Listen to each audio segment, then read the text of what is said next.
शिवाजी महाराज की जय। छत्रपति शिवाजी महाराज की जय।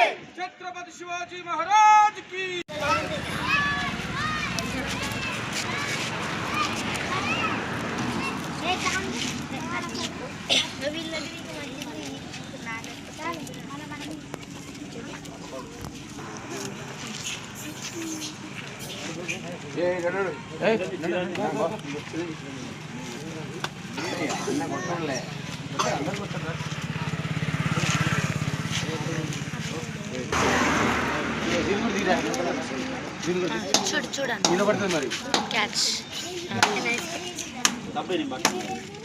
చిన్న కొడుతాం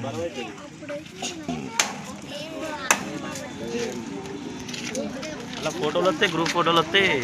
పాపం మూల కారు కూడా లేడుగా. ఏందన్న అసలు ఎందుకు వస్తుంది? సురేష్ అంటే ముక్కలన్నీ ఎత్తుకో పోరా నా పక్క.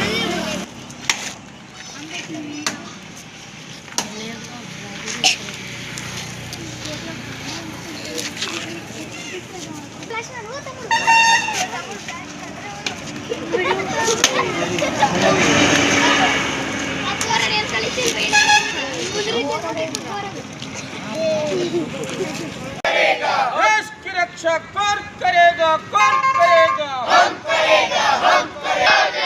जय भवानी वीर शिवाजी। वीर है शिवाजी, शूर है छत्रपति, वीर है शिवाजी, शूर है। ఈరోజు హిందూ సామ్రాజ్య స్థాపకుడు, మరాఠా యోధుడు, మరి ఎన్నో కోటల్ని జయించినటువంటి యోధుడు మన భారతదేశానికి ఇవాళ ఇలా హిందువులు ఇలా ఉన్నారు అంటే కారణం ఛత్రపతి శివాజీ మహారాజ్.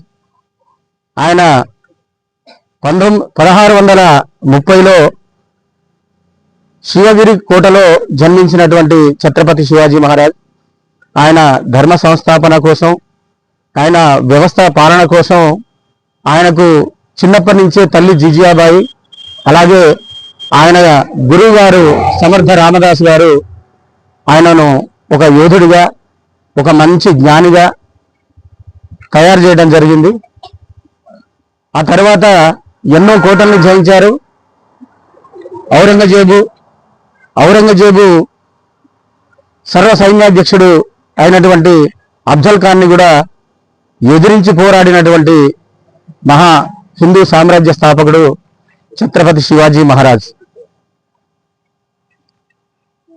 ఇవాళ ఛత్రపతి శివాజీ మహారాజు ఒక యోధుడు మాత్రమే కాదు, ఒక మంచి పరిపాలన దక్షుడు కూడా.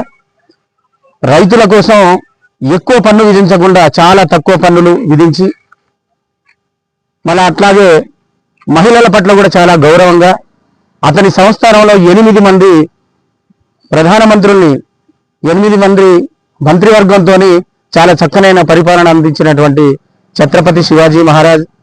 ఆయనను తలుచుకోవడం, ఆయన జయంతి చేసుకోవడం ఇవాళ మనం చేసుకున్న అదృష్టం.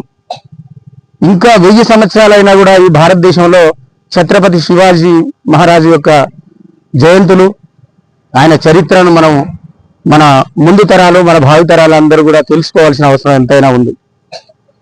కాబట్టి ఆయనకు ఈరోజు నివాళులు మన కంబాలపల్లి గ్రామంలో నివాళులు అర్పించడం చాలా ఆనందంగా ఉంది.